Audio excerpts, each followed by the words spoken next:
about it. How do you create products, get it out there, get noticed, achieve some success, not just creative success, but business success. We have 4. One's a fan from right now, Sean. There he is right there. Renee, Eric, Sean, and Kathie, who are all out there doing what most of you are doing, trying to build a business, trying to create a great groundbreaking product. I'm going to have them introduce themselves and really talk about a little bit about what they're doing and what they're trying to build. Start here. Hi. Hello. It's not working? No. There's no power. Hello. That works. My name is Eric Jordan. I'm the CEO of Colabee Entertainment. We're a video game studio based in Victoria, BC, Canada, with 15 people. Profitable studio, which is great. So we make games. Initially, the company started doing Flash games on Facebook, and we actually stayed in the web space, migrated over to Armor Games as a place that we could sort of like phone in, make a decent living at. We launched our first Steam game last fall, which has done great for us. I think that's my feeling now. It is. All right, hi. My name is Renee Gittins, and I'm the head of Stumbling Cat.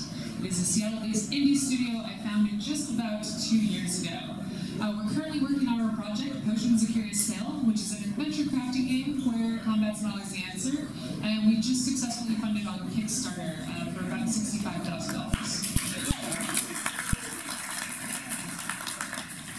So when I'm not working on that, I'm writing Stumbling Cat. I'm on the Seattle chapter board of AIAS. If you have any questions about it, please feel free to ask me. And I also help mentor students in game development and VR development at Foundry time. My name is Kathie and I'm the head of Cascade Game Foundry. We're a very small indie studio that came out of Microsoft Game Studios about 7 years ago. And we specialize in building reality-based experiences that help people explore the world from home. We have our own IP, and we also do custom development work for others. Hi, my name is Vesce. I'm a game developer, been making games for about 2 decades. Started off at Activision, working on the MechWarrior franchise, Interstate 76. Ran Crystal Dynamics at Menlo Park on the Tomb Raider series for a bunch of time. We wrapped up a game called Never Alone last year, Girl and Rock Duke Fox, in a game about a new back culture. And in September, the art director on that project, Nice, created a new studio called Colabee, and we're working on the spiritual successor to Never Alone, a game called The Forest Song. Thanks. Hey, I'm curious, and I know everybody else probably is too. You guys have chosen to be entrepreneurs, and a lot of people talk about it, and it's hard, and it takes a lot of risk. And so you decided to go out and pay rent, meet payroll, take creative risks, put yourself out there for people to say it's a great game, it's a terrible game, it's whatever. And so I think the reasons why you did that might define what it is you're doing and how you approach your business. And I think anyone interested in building a business would be interested to hear why you did it. So personally, I came from biotech. I was actually a mechanical engineer and received my degree in engineering from Harvard College. I didn't find that biotech was meeting all of the challenges that I wanted. I consider myself very much a jack or a Jill of all trades. So when it comes to art and creativity and writing, those are all things I really enjoy, while I also really enjoy the technical side of things too. I was given the opportunity to switch over to the software team in biotech, so I picked up my experience in software development there. And then I wanted to get into the game industry. Unfortunately, through my searching, I couldn't find a game industry job that I thought was suited for what I would like to do. And I had a bunch of money from being in biotech, and I had a pretty good game idea, so it sounded like I might as well try to see where that could take me. So actually, Potions of Curious Tale started off as sort of an adventure project for myself to see if I could be a really good game developer. I made smaller games on the side, but this was my first large project, and it really took off. I have a good fan base, I have an amazing team, and I'm so happy that it's grown to what it has become. So when I was in university, I met a friend and we started a software company, enterprise software company, venture-backed, built it up, sold to IBM. And it was a great experience, and I learned a lot about running companies and kind of the game. Like, running companies is a game, right? Like, I've always loved games, and I like the game of running companies. I think it's a fun game, kind of the strategy simulation game, but with real money. And I took several years off after selling to IBM, and then I sort of looked after kids.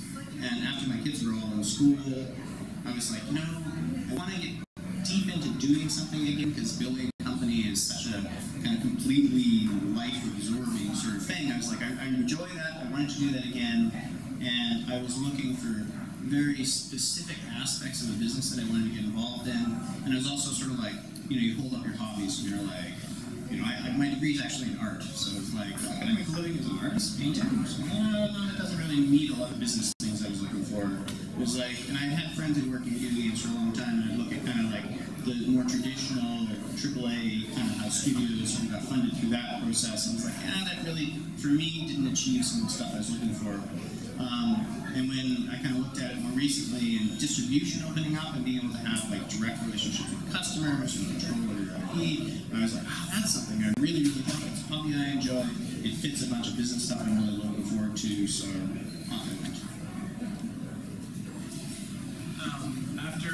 After 2 decades working on big budget action titles, I found myself emotionally and creatively bankrupt. Decided that I wanted to try to find meaning in the work again and figure out a way to use games to do more than just entertain. So I was fortunate enough to be invited to Alaska to meet with this group called Cookie and the Tribal Council. And this woman, Gloria O'Neill, had a vision to make a game that would help promote indigenous values and mythology with the rest of the world. And we tried to talk her out of it because we said the games were really risky and the budgets would be high and stuff, and she persisted, and we ended up making this game never alone. So after that, I really want to just pursue making games about world cultures that share and celebrate the great value that many of the cultures have, and we think games are our greatest medium of our time, and so that's what we're continuing to do. And I have to say, if you haven't seen Never Alone, it's really beautiful product. It's really nice. So I also worked on big budget video games for a long time at Microsoft. So Xbox, prior to Xbox, and Xbox launch and Xbox Live launch, and Xbox 360 launch, and in between shipping those games, I got to work on lots of prototypes that never saw the light of day. And that's one of the kind of secrets if you've not been in the industry for a while. It's very fickle. So you can be working on something, you've got it all pistons are firing, project's going great, everything's on schedule, and something happens and that project just goes away. And one of those little projects was a scuba game that I worked on a prototype for many, many years ago, almost 12, 13 years ago. And the idea just would not leave me alone. It was something where the audience had a big constituency of women. It was very educational. I'm an environmentalist. I wanted to do something where you could teach people about the world, teach them why they need to care about preserving it. All the climate change stuff that's kind of hitting a big wave now is something that I've tracked for a long time, and I wanted to do something that showed that we could use this technology for good.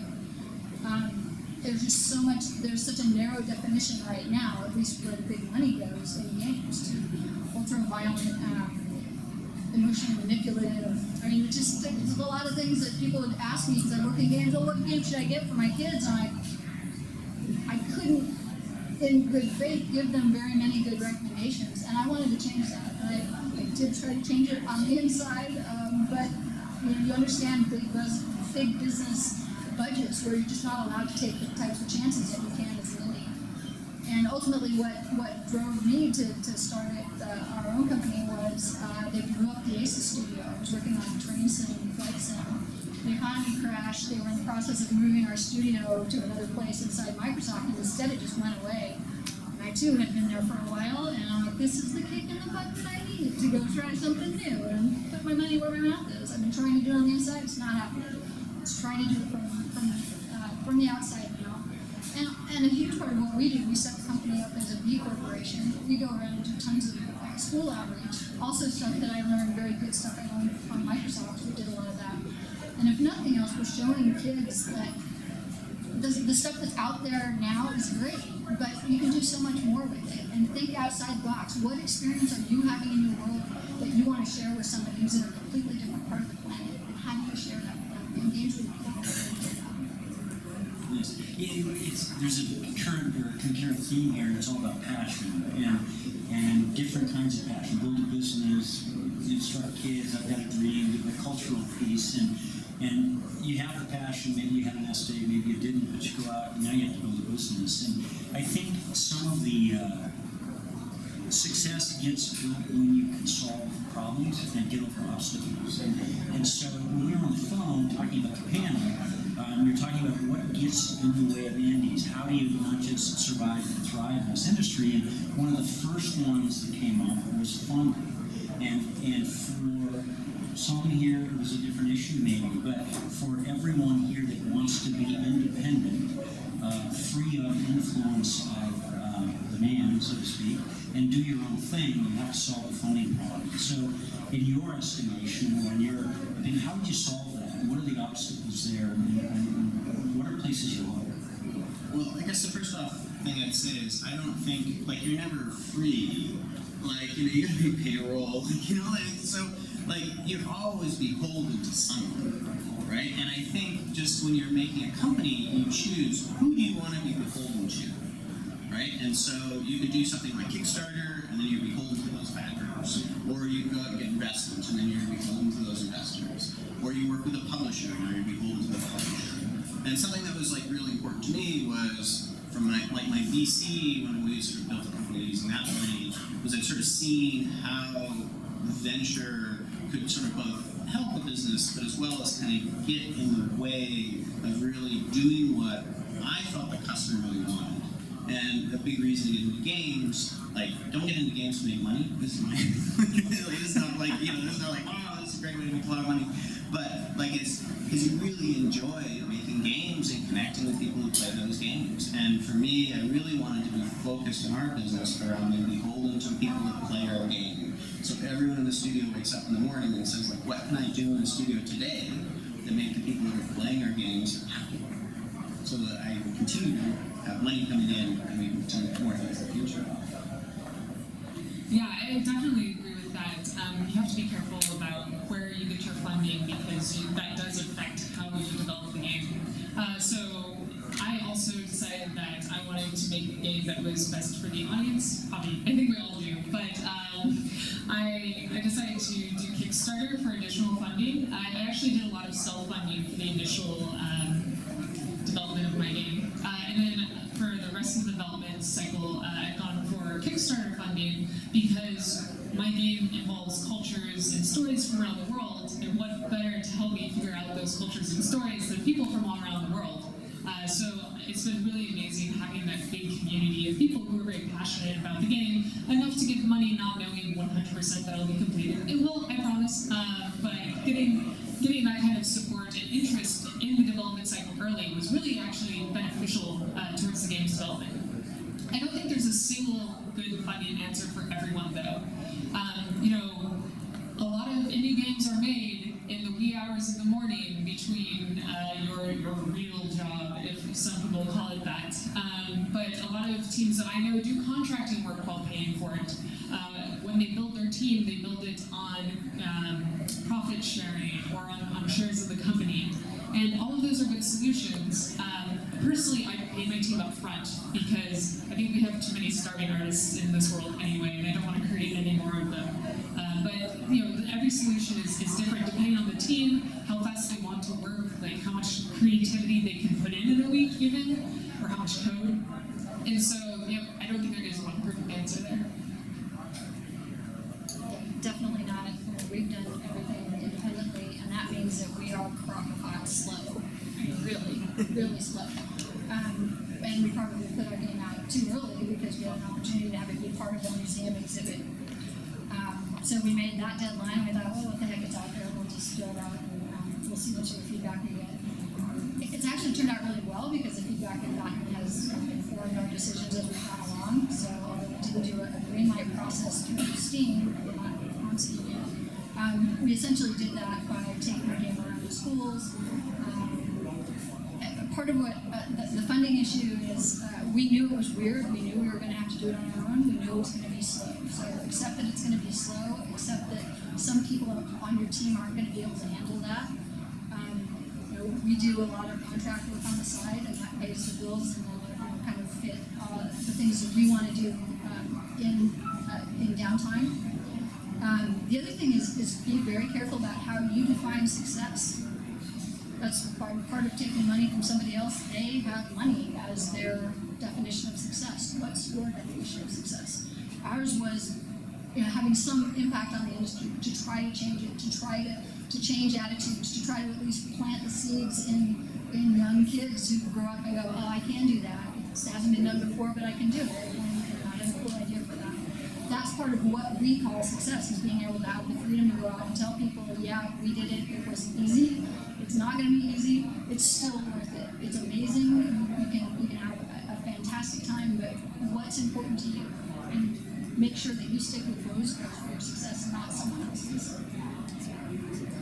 I think for us, we've been focused on non-traditional funding strategies for the games we're working on. In the case of Never Alone, it was funded through the social services group in Alaska. For the Forest Song, it's based on Ukrainian culture, and so we've been doing a ton of outreach to Ukrainian diaspora here in Seattle, New York, Chicago, we're in Edmonton, kind of activating the community, activating people that believe in the mission of using a game for good, and the belief that sharing world cultures is an important thing to do. And we've had a lot of success there, not only in terms of the funding side, but also in support of skills and contacts and other kinds of things. So the one advice that I draw from this experience is to find others that are outside the game industry who believe in the mission that you're trying to promote with your game, and activate them, get them involved, get them to be part of the process. We're looking forward to a Kickstarter campaign, so I'd love to connect with you and find out more about your experience there. It's really hard. Kickstarter's not easy money, that's for sure. Yeah. Certainly back in 2012 or so, Kickstarter was actually really easy if you had a good game idea and you had a decent team. It requires a lot more effort now. People are much more skeptical, and They've been burned. yeah, right. And there's not as many people interested in games on Kickstarter, I think, that are regularly checking for it. So marketing is a much bigger issue, which I think might lead into something. Yeah, I think so all of you are, which I find interesting, because if I had a panel up here of AAA game makers, I don't think I'd hear I want to change the world a bit, which I hear a lot, and it's really cool. And maybe that's the indie scene. I want to do something different, and that, which is a great thing from my perspective. So if we've solved the funding thing, we haven't, but we're working on it. So we're paying rent, we're meeting payroll, and we're doing what we need to do. Or you work out of your home. You pay rent. We still all work out of our homes. So then how do we get discovered? That's another one of the big issues. I have a great game, it's different. How do I get discovered? For us, it's been about finding this mission that goes beyond games, and so we've been really fortunate with these last two titles to get a lot of international press, because people are looking for stories about ways in which games are being used in a novel way, and especially when you're talking about things like changing the world. That's provocative, and so we've had a lot of help there. When you're, in our case, when we're working with a specific culture, they generally have a very tight network of people in the community, which we can leverage. They start to get the word out. And then, of course, being at events like these, being at GDC and Casual Connect and E3, and basically the DICE and really just a lot of the FaceTime work. I think I saw you recently at a conference out pitching and just shaking hands. You can't beat that kind of outreach. That's a huge part of it. For us, it's contacts in the environmental world. So we've been invited to show the game at the World Park Congress, the Ocean Film Festival. I mean, these are not places that games are ever. But the environmentalists are excited to have a new way for them to show what some of their research is, especially to raise awareness for ocean health and health of the planet right now. So the fact that we're willing to do that and they're willing to share the information ends up being that's a key part of it. Yeah, I definitely think that coming to events and networking with other game developers is really important. Not just networking with potential users, but game developers themselves, because we all build networks full of people who are interested in games, whether they're interested in it through the development side or through actually playing it. So in regards to the conferences I've attended, I've been at GDC, DICE, Power of Play, IndieCade, Seattle Indies Expo, PAX Prime, Geek Girl Con. That's just in this last year. And every time I go there, I make sure that I meet people, both people who are passionate about games themselves and other developers. And through that network, I was able to reach out to the people who ended up being my backers for my Kickstarter. And people who develop games are often the ones who are most excited about them because we're all crazy and game developers instead of making more money in actual other technology. Sorry, actual other technology. So I think that reaching out to other game developers is extremely important, but I think it's also important to understand who your audience is. My game features a 12-year-old girl and fairy tales and myths and magic. Though it's an adventure crafting game that feels like Zelda a lot, the people who go craziest for it tend to be 11-year-old girls. So when I went to Geek Girl Con and showed my game there, I had the most amazing response. I had parents begging me to buy it on the spot even though it wasn't available. I had people asking to subscribe to our email list, to follow us. And then I had people who were just interested in, seeing a female developer and wanted to provide support just because we tend to be a little bit less common in this industry. And so all those types of outreach are really important. And then the final outreach that I think is really important nowadays is through internet celebrities, I guess is the best way. Total Biscuit, if anyone's familiar with his name, actually did like a 15-minute video on my game, and that brought in so many views, that alone. And I made friends with him, and he heard about some unfortunate thing that happened, and it's like, oh, I want to lend you a hand. Let's do a video on your game because it sounds cool. And so making those connections, can get you a lot of benefit. And plus, it seems like all kids these days watch YouTube stars and streamers constantly, so that's their advertisements for them. Yeah, certainly to echo that, influencers like Twitch and YouTube is obviously huge. I guess for us, a real touchstone for our company is probably like a lot of companies here, we want to make games that we like, that we want to play, so it's sort of we want to do that. And then we really focused in terms of discovery around where were places that we as a small developer could kind of produce a title that wasn't going up against something from Bethesda or sort of huge studios, but was going to go up with other studios that were like, oh yeah, we could actually do something to be really successful in that space.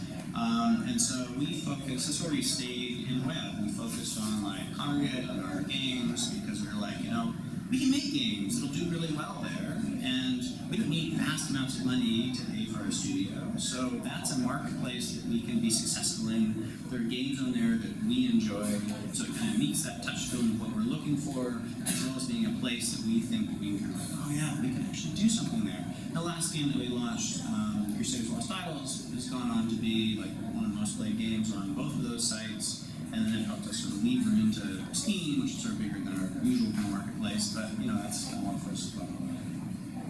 Sean, and I'll come to you in this one. It's on the phone call, we were talking about sort of obstacles and things. You're not right, and you don't have all that data from the legends. You can't parse development, know who's playing what, playing what, and how. How do you solve that problem? It's hard. When you leave a big publisher, you don't realize the kind of information that you have available to you to help validate certain decisions that you have, the data that's available, and those analytics. And so as an indie, you really almost send out in the cold, and you kind of you're on for information that's relevant, that's timely, that's accurate. I actually think Renee made a great point about reaching out to other indies. We've had a lot of luck just saying hey to other indies that are working on games that we respect, and showing that respect, and then getting into a good conversation, asking questions, trading ideas, and trading knowledge. That has been awesome.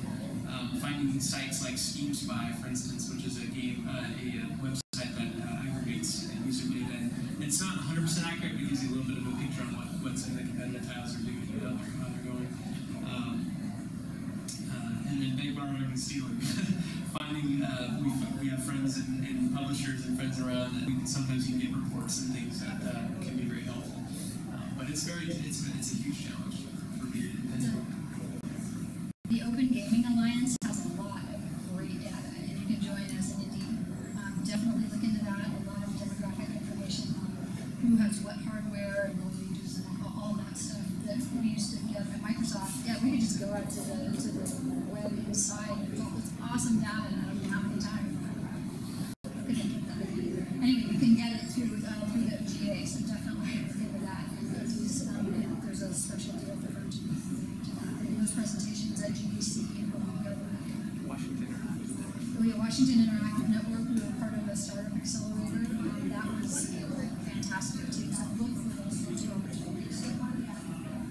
So, as an engineer, I'd say that data is really important, but I definitely think it is more important for those AAA companies that are trying to sell millions of copies of their titles. One of the benefits of being smaller companies is that you can make those really passionate, more focused games and reach a smaller audience because your budget is much smaller and you still come out of the green on the other side.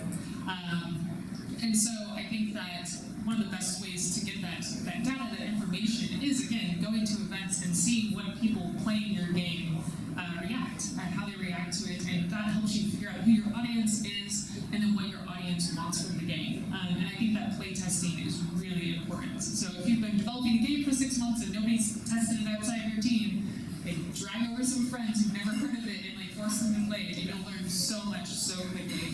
So yeah, play testing I think is really key for understanding your game and what people expect out of it. Yeah, well, certainly the playtesting, I mean, I don't know, like, it is the most painful experience to sit there and watch someone play through your game. You know, when we're doing it in our studio, you know, we have them come in and we're like, look, we're going to pretend that we're not here. You know, we are, but we're going to pretend we're not here. We're not going to answer any questions. We're going to kind of do this time thing. And watching them go through, like, a dialogue you designed or all these pieces and, like, clearly not understanding things, and you're just like, oh my god, it's sort of like, you know, watching videos of yourself in your presentation, I think. But it's incredibly invaluable to do it. I mean, for this last title, I guess I sat through probably 50 playtests for our web PC version and then another 50 on the mobile one. So it was great, so I highly recommend that. If you're making kind of free-to-play titles and you're focusing on sort of the kind of, depending on your audience, sort of people who are into like playing kind of classics or gamer game stuff, then the Congregate, I do a shout out to Emily Greer from Congregate. She sort of publishes all sorts of really fabulous data. So you go to the bottom of their site, they've got sort of like a developer link, and they do all of these wonderful presentations. You know, if you can attend them at like GDC or something, that's great. If you don't have the money to attend them at GDC, then they put all the stuff out there with a huge amount of data, which is really great to draw on, something that we sort of use as a big touch point in a lot of sort of processes for us. Well, I want to leave some time for questions. I'll leave one more thing, and we got to take some rest for it. So, no, I just you guys you're all involved in passion projects. That's what I kind of call them. What do you want for the industry? I mean, if you could pick some things out in the industry, make it better, make it more interesting, more inclusive, whatever that is, what would that be?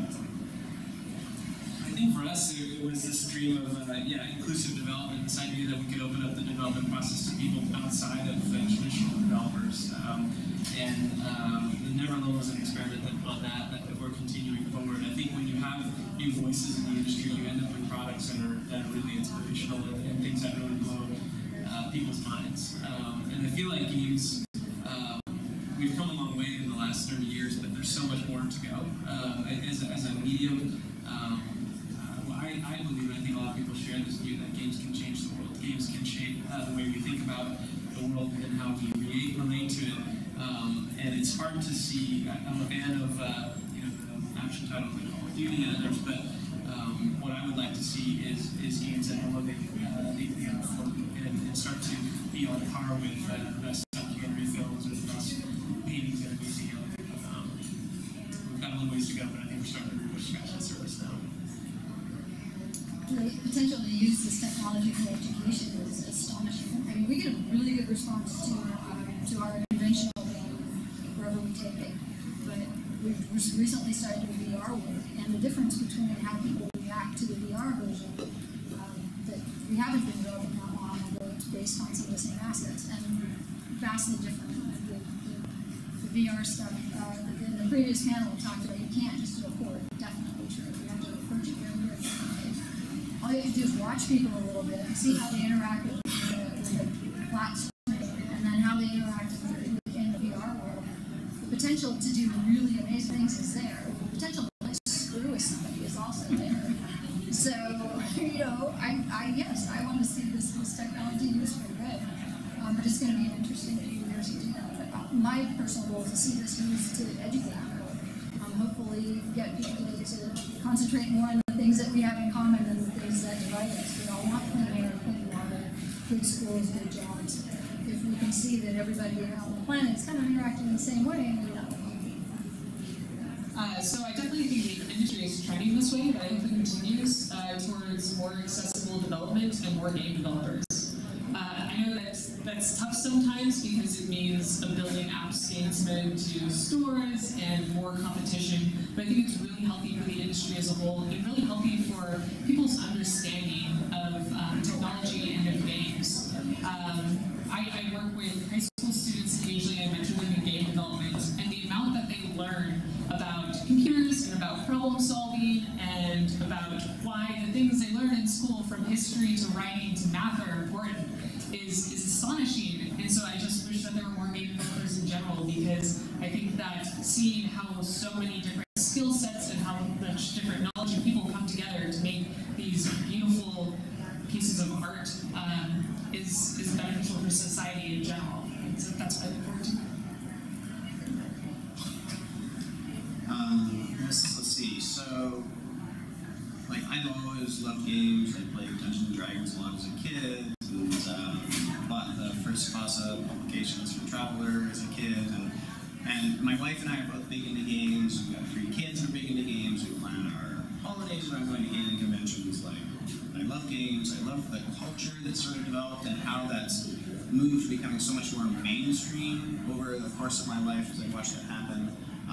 But I guess if I could change kind of like one thing, or have one thing kind of happen into the future, it'd really be sort of some of the experiences that women end up having at like conventions and around kind of the gaming culture. Like this gaming culture that as a white male I kind of walk into and I feel like, oh my god, this is so great in comparison to what it was when I was a kid around Dungeons and Dragons.